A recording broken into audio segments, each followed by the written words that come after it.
Guys, thank you for coming out. This is the Art of Sound show, all right? I'm KJ, and we do these shows live every Thursday, talking about something in regards to music production.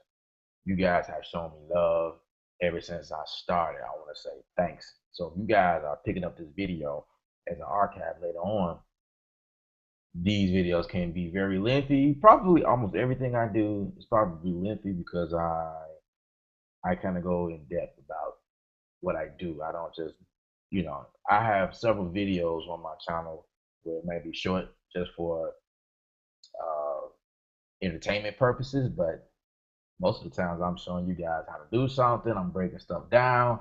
So apologize if I'm too long or lengthy. That's just how my channel is set up. So just a couple of house rules. If you have a question, please feel free to ask your question. Actually, you can, if you're on YouTube, you can actually click on a link to the far left. All right. If you're on your cell phone or tablet device, you can actually click that link, or if you're on the computer, and it'll direct you to the section or the page where you can actually type in your questions. If you happen to have any questions, um, I need to also check to see, make sure that my audio is coming through. Cool, cool. We got audio. All right. That's all I needed to know. So, again, feel free to ask me questions. We're doing these live on the air. So, the subject right now is the war against bass and kicks. Now, a lot of times, a lot of producers fight between bass and kick, all right, because they are two low frequency elements, all right. If you having that problem, I'm going to help you solve that problem. Now, I must let you guys know that while I'm demonstrating, I do not claim to know everything. I do not claim to be that guy. I just, I appreciate you guys watching the video and you trust me to know a little knowledge. You know what I mean? So that's what I'm going to share with you. I'm going to share with you a little knowledge that I've learned over the years of this doing this. I've been doing it for over 16 years. Music production. Put myself in school. Graduated with Bachelor's of Science in Music Production at Full Sail University. You ain't got to applaud. I applaud myself. But anyway, like I say, you guys, and I have a nice view count. You guys is awesome. I love it. So anyway, I did a song, or I started something a little earlier in Logic Pro. That's what we're gonna be. Uh, we're gonna we're gonna be working in Logic Pro X. And if you have any other DAWs, or say you got Cubase, Pro Tools, Fruity Loops, FL Studio, you can also do this in Native Instruments, the Machine, which I have right here. I usually do most of my videos in Machine, but I will be using Logic Pro, Logic Pro X. There's a there's a beat I started on a little earlier, and this beat was really designed for my 12 beats before Christmas challenge. All right. So you guys, if you don't know what I'm talking about, it was a challenge I started a few days ago actually, and we've made it to 8 days so far. And what I did was I designed these challenges only on the weekdays. So I started on December 9th, and I'm gonna end on December 24th, which gives me 20 days to create 12 beats.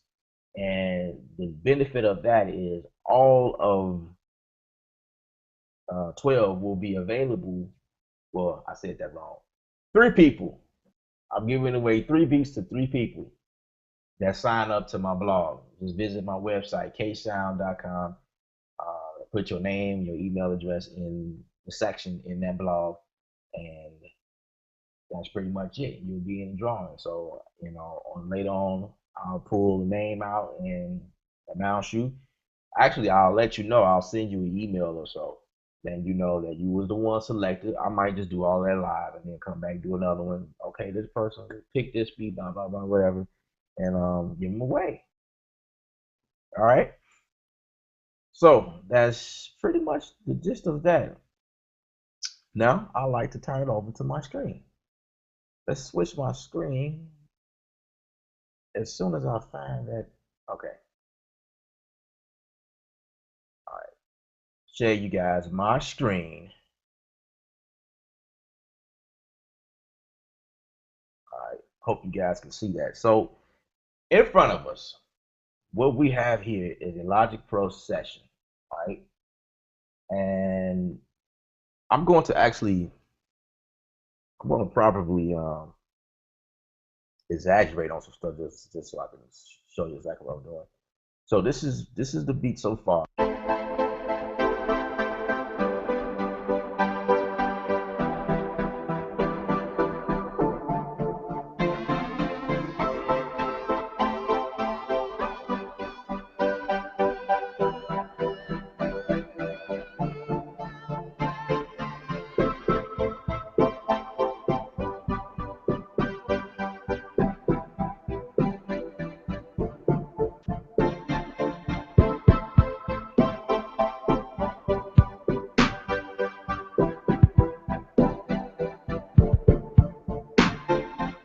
All right, so that's what I have so far.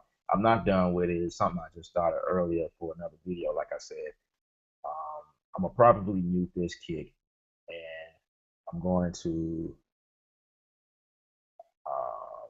bring in another instrument.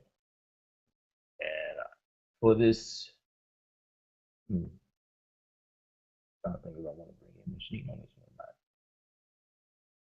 just to demonstrate with you guys. Let's do that. Let's bring in machine. No problem, no problem, no problem. I got an idea. What I'm gonna do is I'm gonna bring it in and I'm gonna actually drag and drop. I know some people don't know what that is or don't even know how to do that. And I'll show you that in a quick second. I'm not going to show my machine. I'm just going to create something right quick. I'm not really doing any techniques in there. I'm just going to create a kick pattern. Create this loop right here. I'm going to go to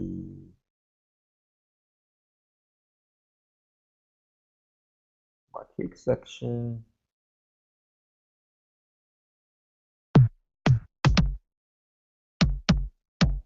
Okay, that's basic enough.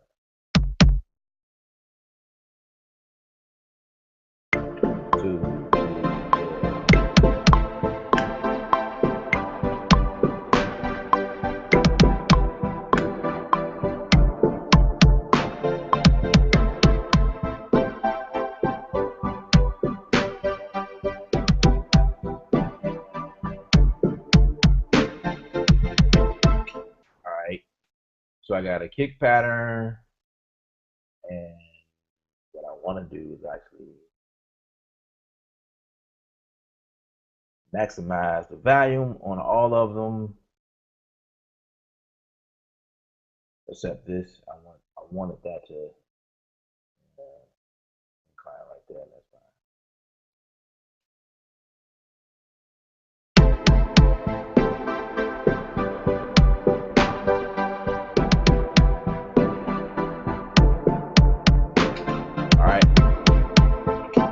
So that's a pretty hot kick because it's hitting. It's in the red there. But anyway, I'm not gonna. Well, actually, I could just turn it down just a tiny bit. Yeah. All right, and seeing that this is a instrument channel, I'm going to create a audio track just so I can demonstrate this feature here. All right. Now for this demonstration, I can just go here. I don't know if you guys knew that. This is for MIDI. This is a little icon that you can that you see here. It looks like MIDI notes, and this is for wave. So I'm gonna just hold on it and just bring it on over. Again, I'll just a quickie for some of you guys that did not know you can do that. And going to actually delete this. I don't need the machine anymore, so I'm gonna just turn it off. So I got a kick in here. Let's play that.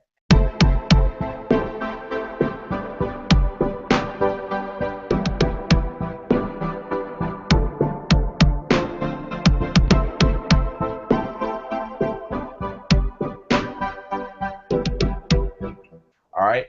So I got a kick in there, and now I'm going to go to another instrument track and bring in a bass.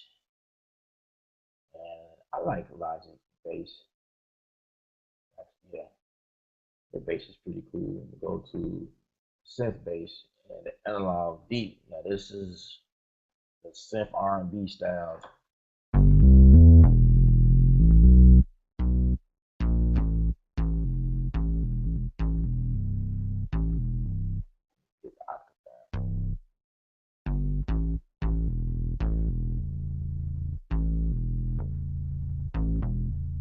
Right. So say like you want to do stuff like that, um, and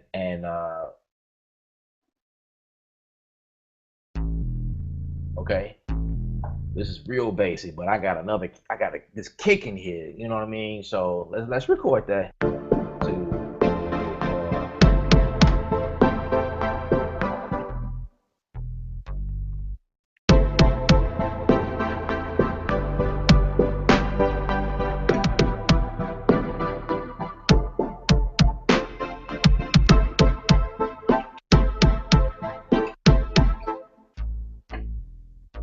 I don't sound like I'm hitting the wrong note. It is. All right. Take that. I'm gonna glue that. I am aware that I have some beginners and intermediate people watching me right now. So what I did was I'm gonna kind of slow it up. I'm kind of moving fast.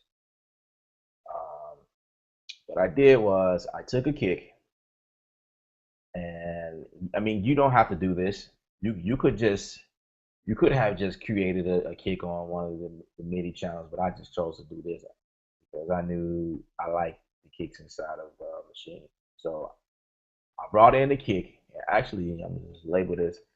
And when you label things, it definitely helps you out. It helps you stay organized. I think I sound like I got some questions that came in. Um, yeah. So this is bass. It's even more organized when you can label the actual region. Cool. So now this say kick and this say bass. All right. So this is a MIDI track right here. So I got some heavy stuff going on here. Actually, I'm gonna fix something. This was a mistake. I'm gonna select all of these. I did that already. Quantize it. All right. Actually, what I'm gonna do, select all of these here and bring up the volume on all of them. Make it maximize.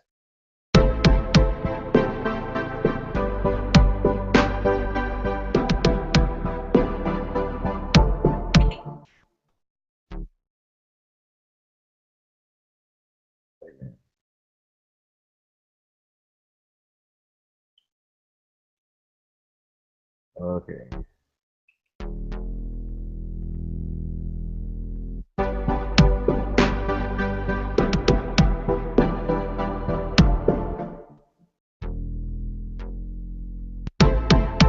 Had to do some note adjustments, hitting wrong keys and everything. All right. So let me make sure my viewers follow. Okay. Just make sure I had no questions. I'm sorry about that. Little matrix type thing going on. All right. So say for instance, um, okay, I have nothing on these tracks. So I got my kick here, I got my bass here. Actually, there is some bass here. This is by default.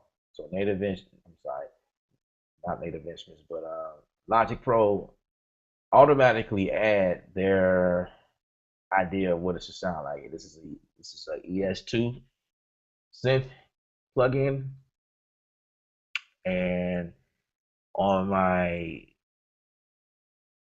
my EQ plugin, as you can see, it's a massive bass. All right, you can see that, and I can also do this here. Click here on my kick. All right, this is my bass right here. This is the kick right here. And I hope I'm clear. I hope that I make sense. I'm trying to go slow as possible so you guys can understand what's going on. But inside, this is some of what's going on inside of Logic Pro X. I pulled up a EQ here. It's on, but there's nothing. I didn't do anything. Everything's default. So whether it's on, bypass or not, it's you know it's not doing anything. It's not boosting any frequencies at the moment. It's flat right here. Okay, but you can kind of see where the frequency lives by hitting the analyzer. See that? Now I got my kick hitting right in the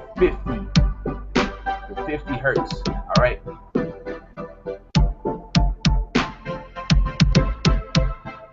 And my bass over here is live right in between 50 and 20 hertz. All right. So to be honest, it doesn't sound that bad, but I didn't want to over exaggerate it because I didn't want to hurt my ears or hurt you guys' ears. But a lot of times people do things like this, and by default with myself, I turned it down. That's what happened. So say like I left everything, I brought everything in at 0. Okay, that's enough. That's just hurt. So you got two things fighting, right? First of all, you want to bring it down, bringing them Joes down.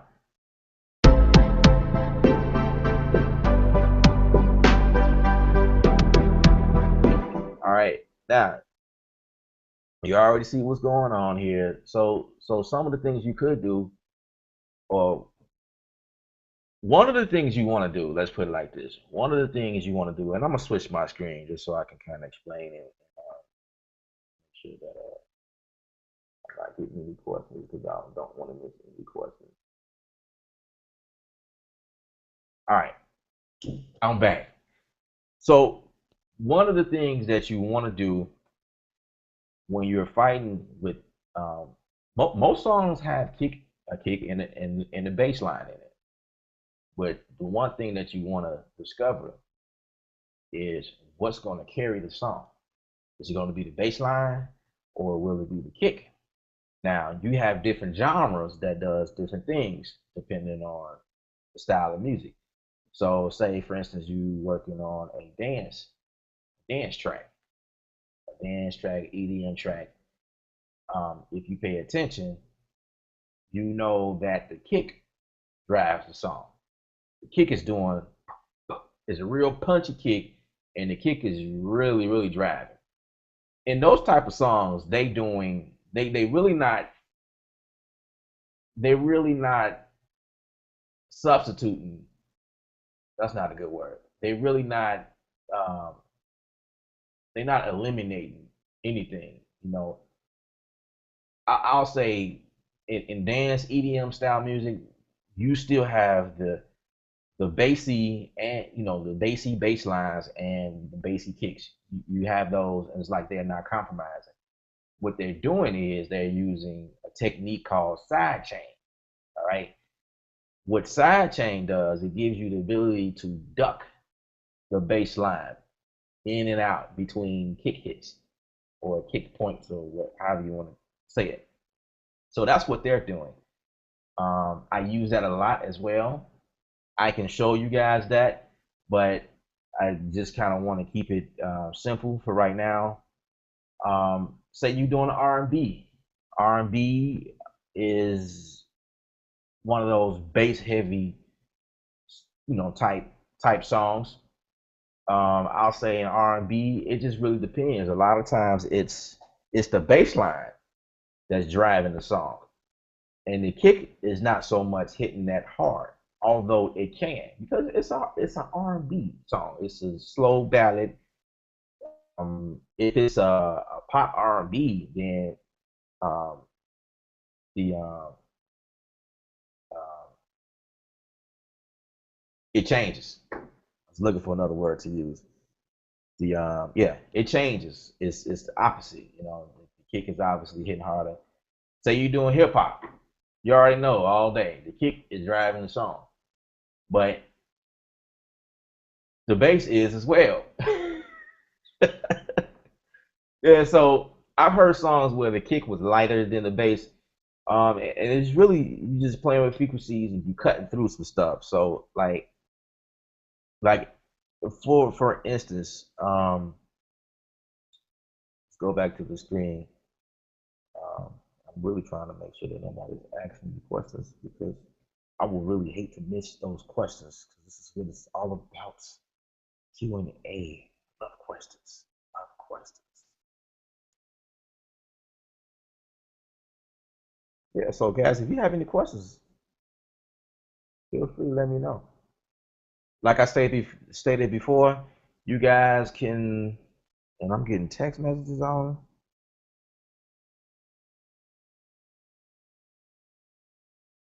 Okay. Um.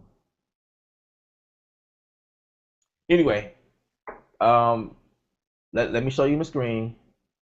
I was checking my text messages and making sure I wasn't getting questions that way, because people will do it.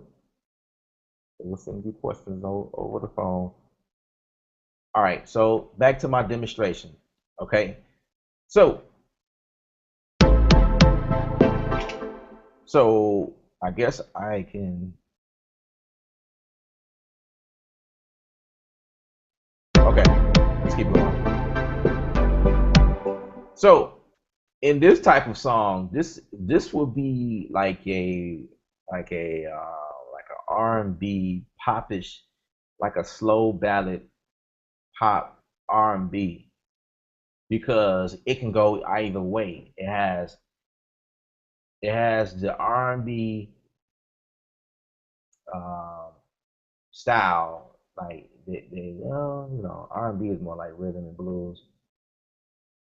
Um, I guess I would consider this as a slow popish ballad, a pop ballad. There you go. But some people can say R&B all day because it's slow. So a lot of times people identify slow with R&B. But so anyway, I need to decide which one I want to carry the song.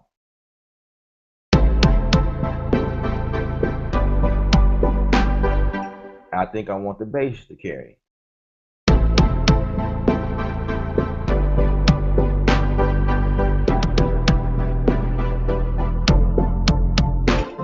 So first thing is I'll turn down the bass.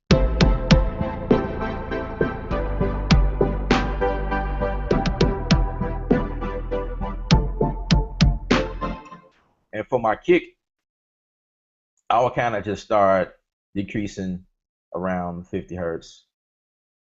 I can be more precise if I add this. I can,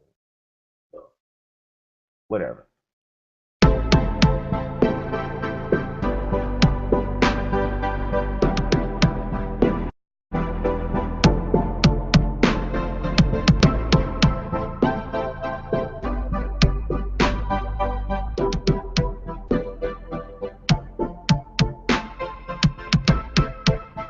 All right.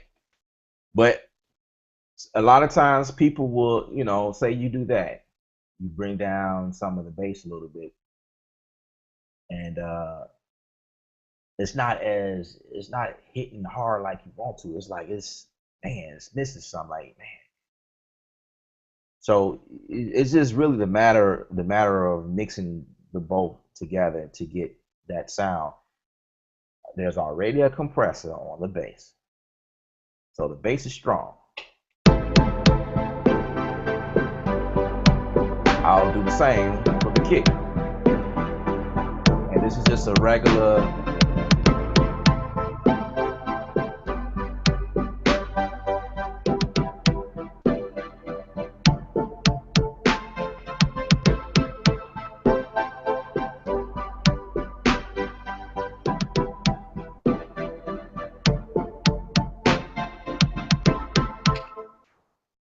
And actually, the bass is too much. It's like it's drowning the song. So, you got to make decisions like that.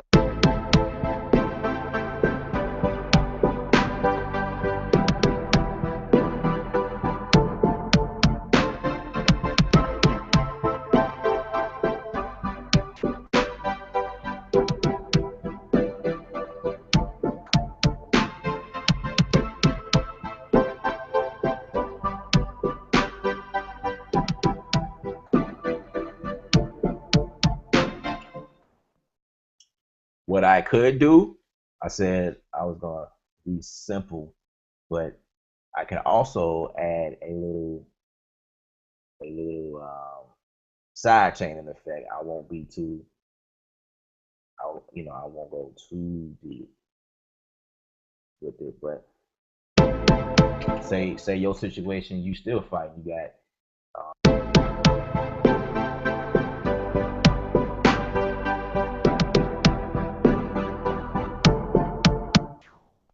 it's too much. Um, say we eliminate some of that high end.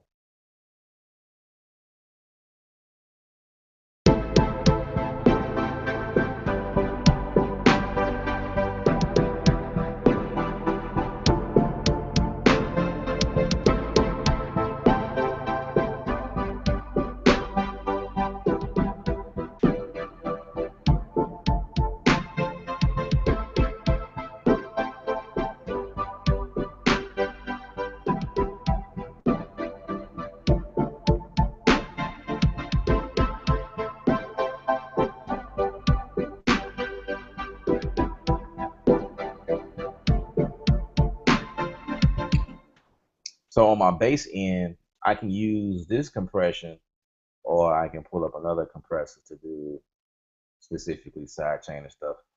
So let's see, which one is it?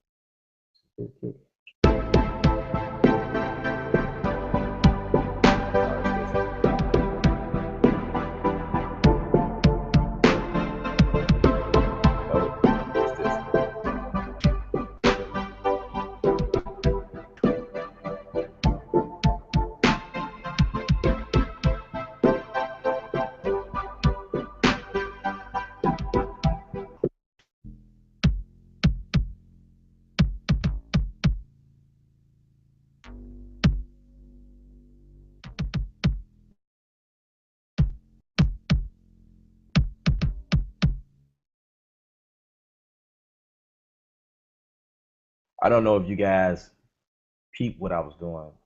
Probably was moving too fast, trying to see um, how I want that to sound. But basically, what I did was I added a side chain on the bass, which is this channel right here. And in order to get the side chain in effect, I had to turn up my ratio, but I didn't want to put that much on it, and adjust my compression threshold. That's really all I'm doing.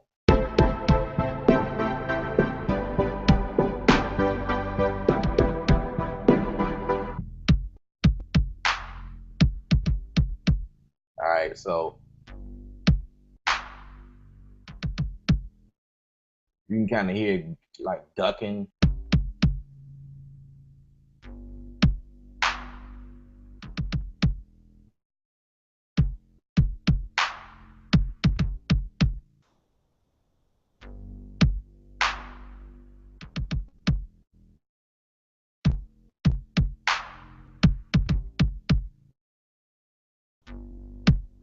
I'm just kind of playing around with the settings.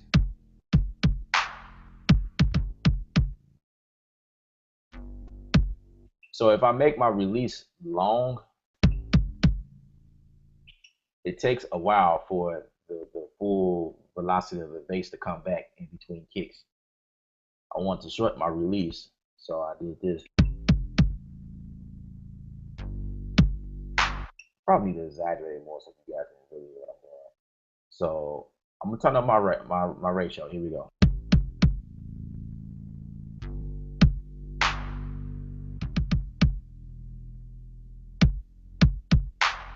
I hope you guys can hear the difference. So say okay, let's adjust the release. We're gonna bring it down.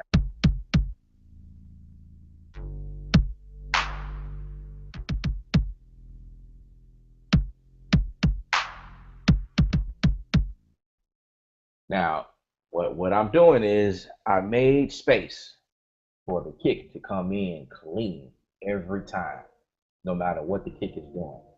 This compression right here is acting as a side chain. It's like the slave of the kick.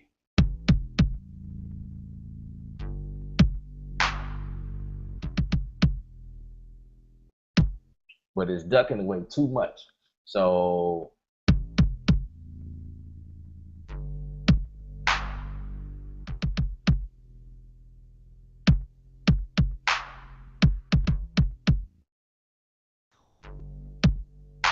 let out some of the compression.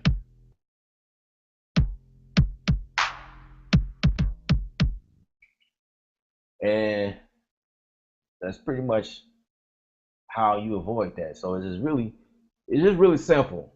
You just gotta know which is gonna lead the song. It's gonna be the bass, it's gonna be the kick. And then you gotta play with the EQ settings to get to pull away. Don't be afraid to pull away some of the bass. I understand some of the young guys, beat makers, they want their songs to be extra bassy. So it can hit hard in the club or in your car. But what you're doing is you're damaging the song. You know, what I suggest is uh, I suggest I'm aware that a lot of people don't have headphones, decent headphones. If you're gonna do music production, I say invest in some decent headphones. These were only maybe $100, I believe. My school sent me these, so I have these. But before then, I have some Sony SR. Can't remember the model number. They're somewhere around here. But these right here, I don't know if you can see that, but basically, these are Sennheisers HD 280 Pros. These are very great. I love these. I use these a lot. Before then, I still have the Sony. It might be the Sony HD Professionals or something. I can't remember the model now, but those were great. There was a lot of high end, so those headphones were really bright. But if you got something like these with a cut that covers your ear, what it does, it eliminates background noise for one, and since it covers up cover up your ear, it it gives you more of a better bass response. If you got some beats, I don't know what to tell you because beats, those headphones automatically are bassy. So I kind of don't recommend. I don't recommend mixing on headphones at all, but I do understand a lot of people don't have a budget to get monitor speakers. Right now, I have JBL Professional. Don't remember the model, but these are great for setups like mine. You don't have all the acoustic treatment, and I'm in the temporary um, setup anyway. When I get to a more of a permanent state, then I will definitely invest in the proper treatment with all of the foaming and things like that. But these come with a what is it? Can't remember what you call this. But it comes with this. This is all this is a mic, and it you can can't think of none of the words I want to use today. You can it detects your room and adjust your speakers accordingly to the room, acoustic treatment or whatever. So the speakers, they supposed to give a flat response according to how your room is set up. And these cost a little money. I have some what do I have? Some Mackeys. I still use those Mackie. I can't remember the model number of those either. But I use those. Those are wood grains. Wood grains on those. And if you can afford it, get you some great speakers. That way you can hear what's fighting. You know, I use headphones a lot of times because uh, I like to hear like all of the details. I go back and forth between my speakers. Most of the times I'm not using headphones, but if I need to get real close, making sure I don't have any stupid, crazy feedbacks, I put on headphones to reference. I'll put on my Sony's. I'll also use a pair of regular iPhone headphones because you have consumers that listen to music that way. Probably all of them do. So you need to have several resources, when you checking your mix and things like that. I'm trying to think of something else. But I got a couple of questions. Woo, I'm excited. I'm excited. All right. All right. My first question of the day comes from Jose Torres, or I hope I said that right. If I don't pronounce your name correctly, please forgive me. I'm not a bad guy. I'm a good guy. I'm trying very hard. You said, can you show how you mix with the EQ? I may have missed it trying to get the chat to work. It seems the parametric EQ in Logic works differently than it does in Windows. Less control. Am I missing something? When you say Windows, I will assume that you're talking about a whole nother EQ in another DAW, right? Because Logic is not a Windows software; it's only a Mac software.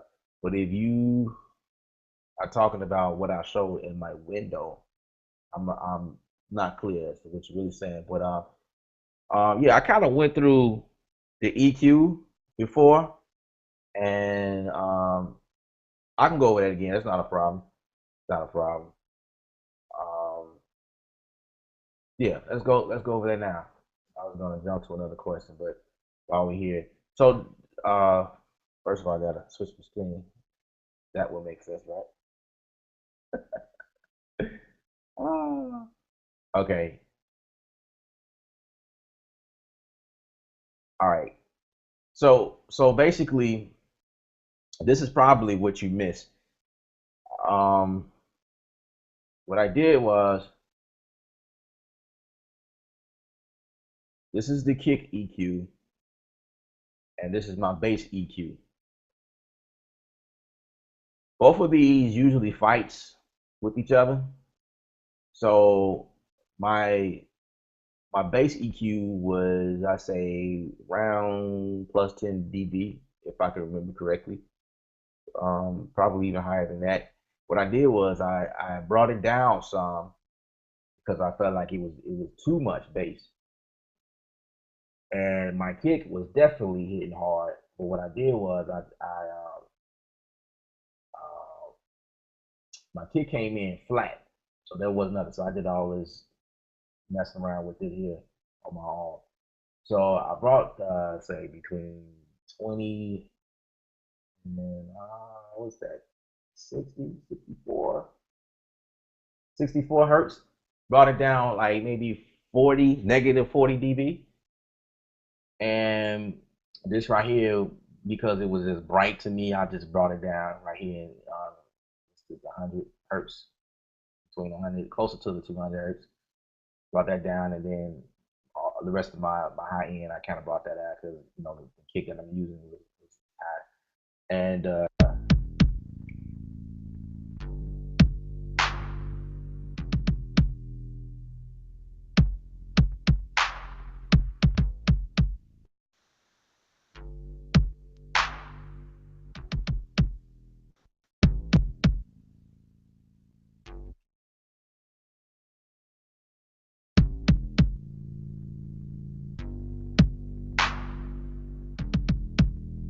mhm, I like that better.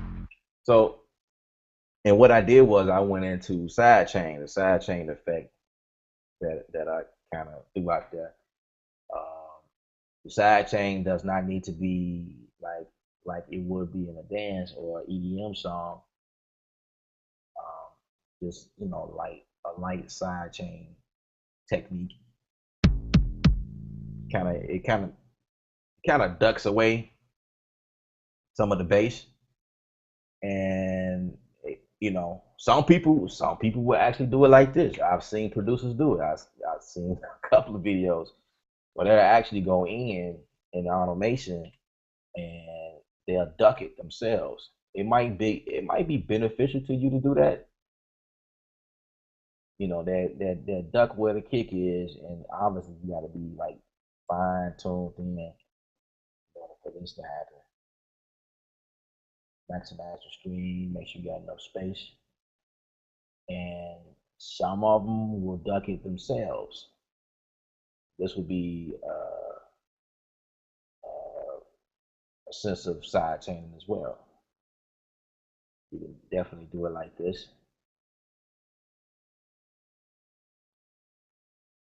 Let's see how that sound.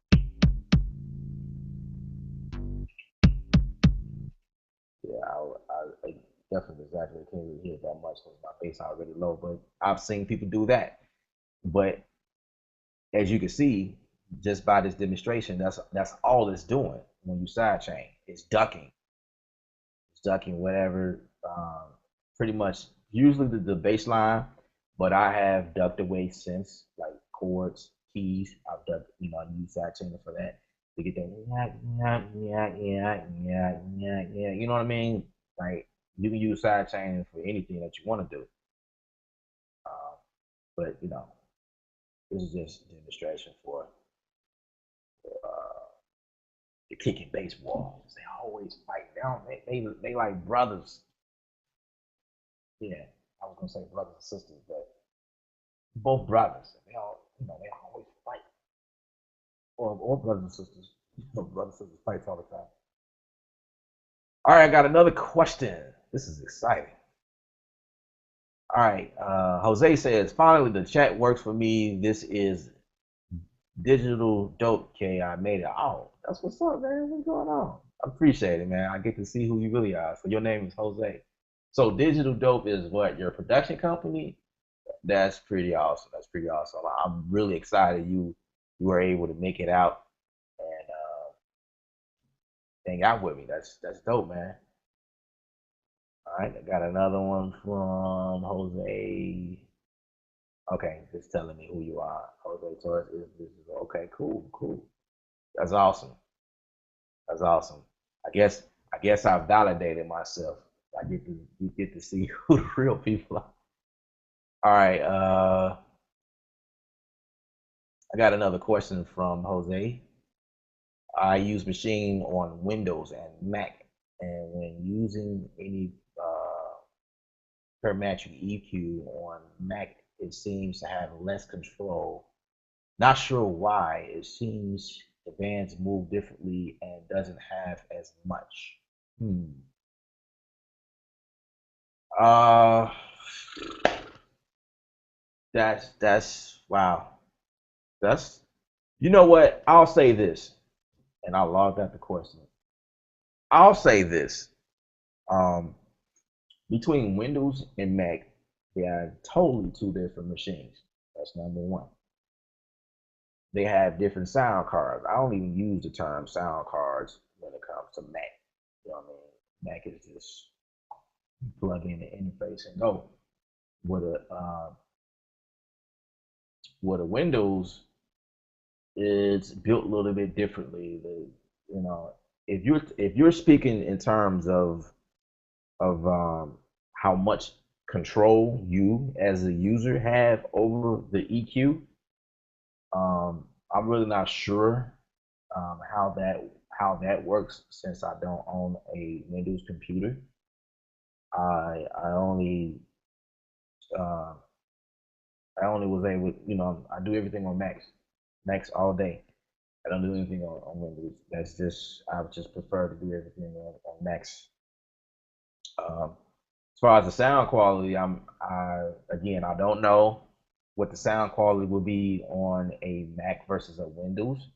Some people, a lot of times in music production, most producers or beat makers, they complain, well, not complain, but the talk. They really talk about the sound difference between DAW to DAW. No one really talk about the sound difference between a platform to another platform, like Windows and Mac. We don't really talk like that. Um, but saying all of that, there could definitely be a difference. That it could definitely be one of those things where because there are two different systems, you know, um, there might be different operations. I don't know, but if you use a machine on both, now machine can load up on Mac and Windows. It should be the same for both. However, like I say, both computers are totally two different computers.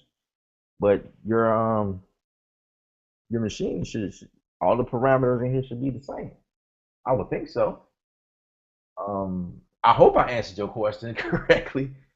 Uh, if not, please let me know. Maybe we can talk. Maybe we can do like a private screen share, Google Hangout or something, so you can show me exactly what you're experiencing, so I can better help you. I am willing to do that. Um, Not a problem. If I have any more questions, please let me know. I'll just hang out for a little bit. But I think I pretty much feel what I wanted to talk on. It's really not much. We can go in depth, you know what I mean? Because there are different plugins that do different things. They got different characteristics, different tones to different plugins. But just to be simple, simple way of doing it. When you're dealing with kick and bass, the number one thing is choosing which one is going to carry the song. If it's going to be the bass, let the bass carry the song and let the kick come up under. Lay off of the low frequency. That's the main thing. If if the kick is going to carry the song and the bass, do the opposite. Lay off on the low frequency. You might want to play with the side chain effect just to kind of duck away every time I kick. That's another technique. Um, just knowing when to roll off lower frequency because you don't really need it. And again, I touched on headphones. You can definitely hear more of an accurate sound on the headphones when you're fighting with low frequencies anyway. Um, I do recommend checking your mix on a regular laptop. Um, I have a MacBook Pro, and I love those speakers. Not all the time I'm listening to music through my big speakers. I'm listening to music through my little bitty speakers, because a lot of people I listen to music like that, and I actually like it. And like it's dope. Like you don't all the time need to listen to music loud. Just listen to music on small speakers. And for me, as someone in my profession, it teaches me. I do a lot of ear training. Listening to songs. Train your ear. I will do that like for the beginners. If I have any beginners watching, I'm also would listen to the song in the setup that you'll be working out of. So if you have speakers, go to Spotify or somewhere and listen to a song, a professional song, professionally mixed, a song that's on the charts right now, and listen to it. Something similar to what you'll be working in, and just listen.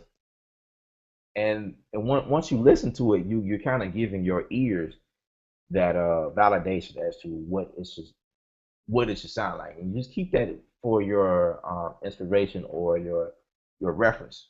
To come back to when you're doing comparison, when you're coming up with beats or coming up with when you mixing. You know what I mean? You just kind of compare the quality. You know what I mean?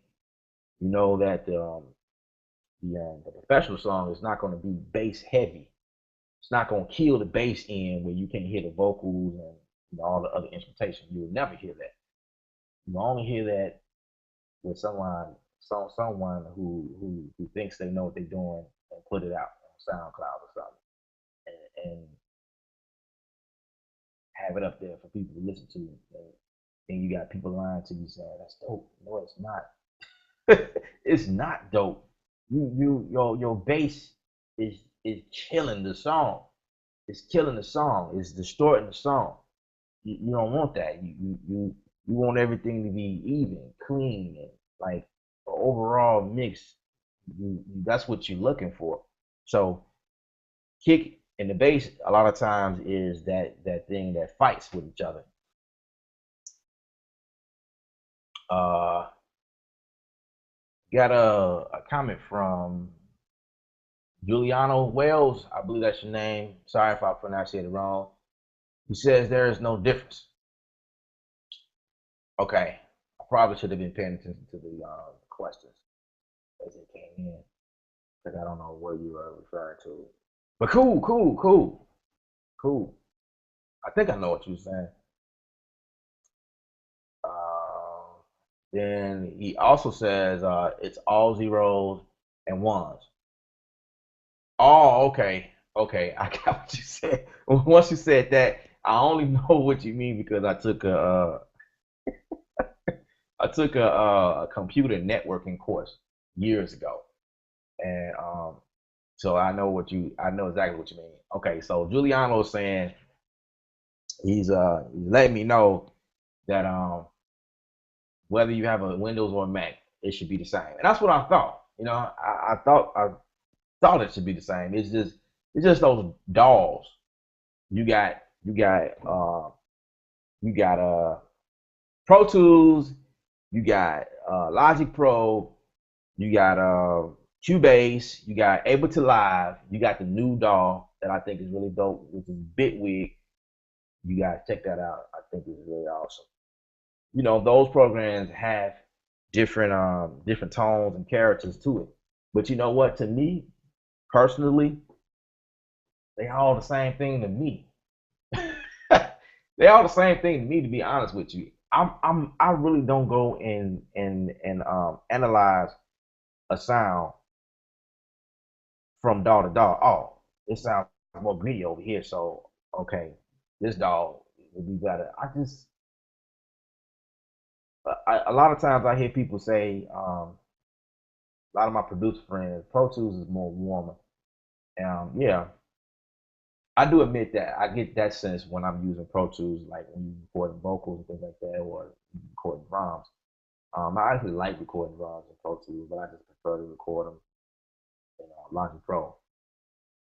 Logic Pro would be more of a cleaner sound. But again, you can achieve any sound that you want with any plugin. So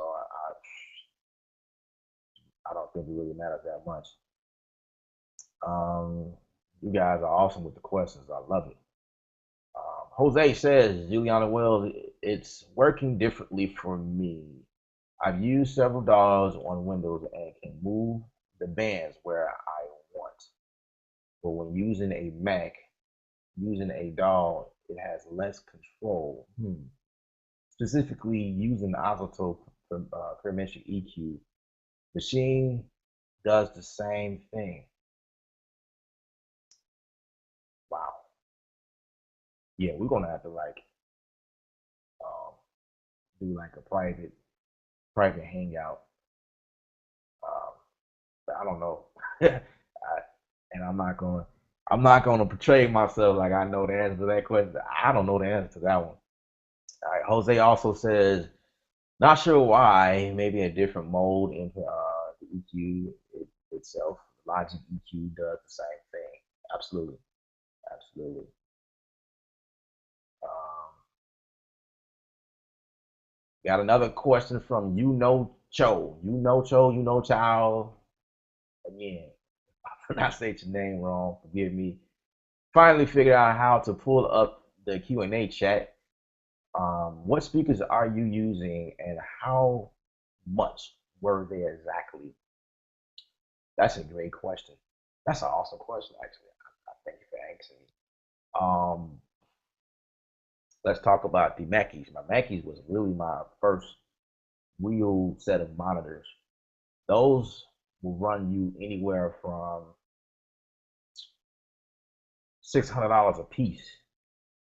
So that's what a good 1200 plus tax for two speakers. Um, but don't quote me on it though. It might be a different price now, depending on where you go. I bought mine from the Good Time Center. This was years ago. Like, um, my daughter is 10, and I got them right when she was born, like around that, probably before then. So them speakers I had for over 10 years. No, it could have been 7 years. Anyway, I had them for a long time. They were $600 then a piece, and I believe they are still 600 now. But again, don't quote me on that. These JBLs here, um, actually, I'm testing them out. Um, I'm testing them out to see if I like it. I like it. I'm not really sure the price on these. I can't really give you a price on these because I'm not sure, but I know that they're a little bit more expensive. Probably a little bit more expensive because of what they do. It comes with a CD that you install on your computer, and these are network linked together. So you need a actually it comes with it. It's a what is it? I think it is wow. Can't think of nothing today. But basically, it's these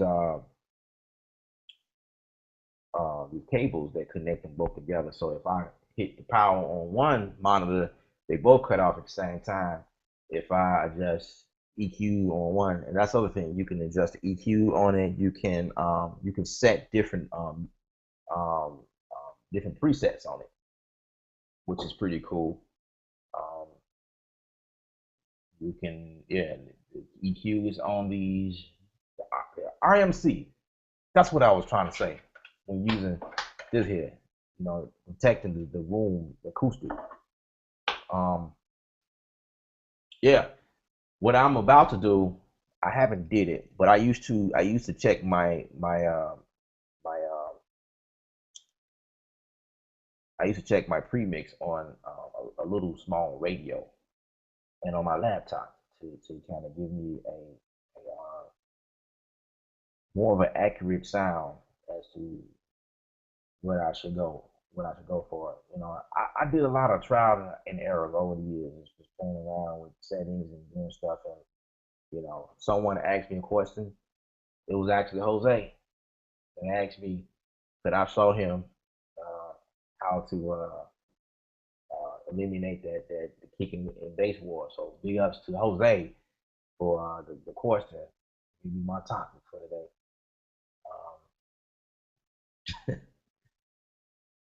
Giuliano says to Jose, y'all having a conversation within each other. That's what's up. Use any DAW that you are comfortable with. Learn that and use that for the purpose you need it for.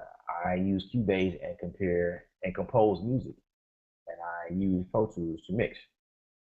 That's what's up. That's what's up. In my case, I use Logic Pro X for everything. I just prefer to do it like that. I have Pro Tools as well because Pro Tools is still the industry standard, and a lot of people still do stuff in Pro Tools. So I just have Pro Tools to open up sessions inside of Pro Tools, and all I do is consolidate them, bounce them out, and bring them up inside of Logic Pro. That's all I do. Um, I started out in Pro Tools when I first started. You know, it was Pro Tools 7.1, yeah, something like that. That's when I first started, and when I discovered what Logic Pro does, well, at the time it was more so like cost and um, it was affordability at that time, and what the software does for the money. So um, Logic Pro all day it came with like 70 plus plugins and um, a bunch of instruments and a bunch of um, other plugins like EQs, compressors, reverbs, things like that. And I was like, wow. And I started getting in and kind of taught myself how to use this software, and I just stuck with it. I do everything in it. So that's what I do. So I agree with Jose. Um, go with the doll that of your choice, the doll that you like the most. You stated that you use I forgot the doll you said you use. I know you use Machine. Um, I use Machine too. That's the other one. I really don't call it a doll. I call it a groove box. You know, it's really pronounced Machine. Machine. That's what they say. You look at the Native Instruments videos. The Machine, Native Instruments, the Machine is the industry's groove box or something like that. They say Machine. I guess that's the German way of saying it. Um, I use this a lot. I had another question on one of my videos asking me um, what workflow is better, Logic Pro or Machine. I like both workflows. Now, don't get me wrong, bro. Workflows, these they have different workflows. So when I can come in Logic Pro and do stuff, it's a total different workflow. I can just go start recording, boom, and stop, and then put a loop on it, bam, keep going. I can copy and paste section stuff over, move stuff over, blah blah blah, whatever. Inside a Machine, it's a little bit different. You got to set the pattern of the scene, and you have that limitation, which is cool. So say you set the parameters at what, 4 bars, so you only have 4 bars to work with. Boom, you know what I mean? And but if you want to extend that, you have to get another pattern or just extend that pattern. That just you know those are the two main things regarding the difference between Machine and Logic in my instance. Jose Giuliano, he says to Giuliano. I feel like I'm just the I'm the guy in between, kind of conducting the conversation that y'all having on the side. I mean, it's cool. It's awesome. Jose says to Giuliano, I'm comfortable with a few different dolls.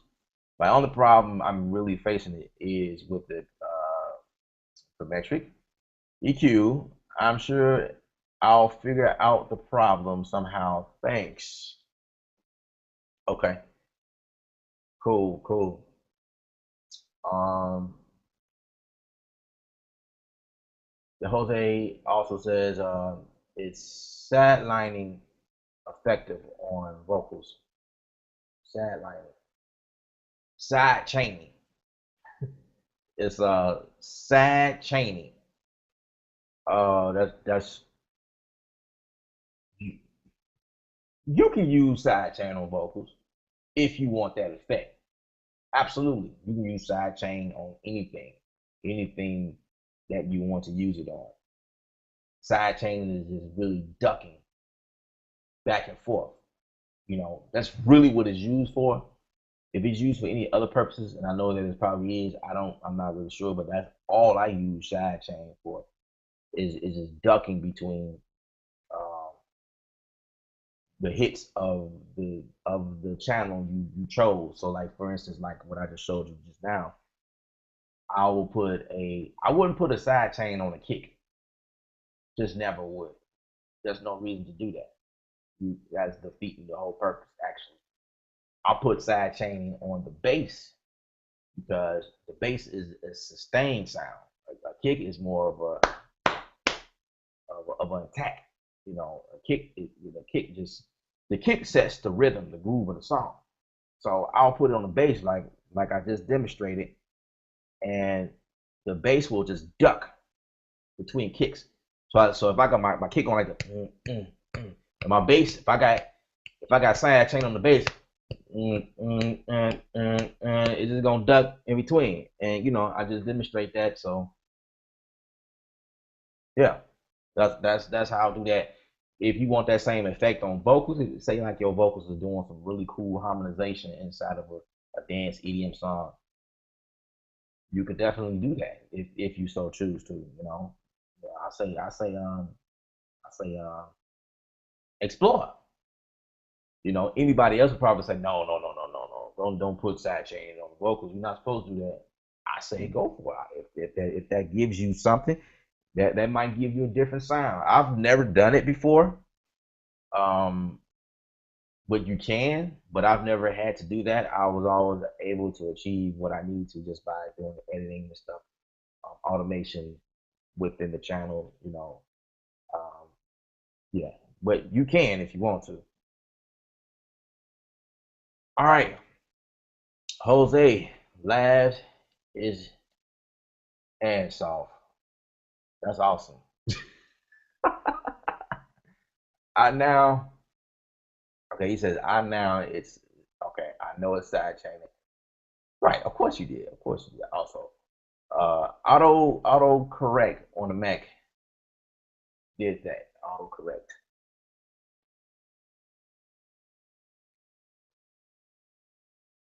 Auto correct. Auto correct. What is auto correct? I don't know what that is. You might have to let me know what that is. I don't know what auto correct is.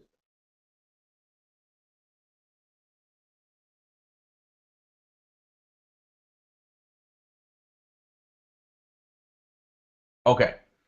All right. Well, I think I've I've explained what I wanted to. I did my demonstration, and you guys were awesome. Remember, I'm doing these every week, every freaking stinking week. All right. Come out with your questions. This is what we're doing. Sometimes I will post the event late, probably the day before. I apologize. I will try to do better. Post the event ahead of time so it gives you guys the opportunity to say yes or no, or maybe if you want to come and hang out with me or not. And bring your questions. As you saw, the fellas, they had a wonderful time asking me questions and talking amongst themselves. And I had an awesome time answering and reading those questions. Absolutely. This is what I'll do. I love helping people. It's my thing. All right. So if you haven't visited my website, please do so. ksound.com. This is the site where you can get everything that I do, as far as music I've done, placements that I've done, um, different companies I place for. I have more that I need to upload to the site. I have music I did for artists on there. Most of it I mixed and mastered myself, but most of that stuff was like years ago. So it's not really a great representation of where I am now. A lot of my time goes towards learning and bettering myself. You know, so when I do these shows, I come on the show as somebody who, as a student. That's a good word. That's a great way to put it. I do these shows as a student. You know what I mean? Because I don't know everything. I'm a student of the arts. All right. This is the Art of Sound show, and I am a student as well. You guys be teaching me some stuff. I got another question. Jose says autocorrect corrects the word it thinks you're trying to say. Phones have it. I guess.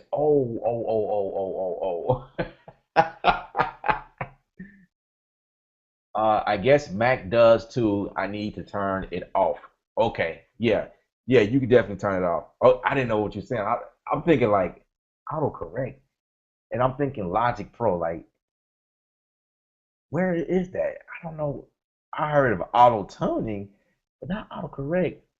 You were talking about when you type yeah, absolutely, absolutely.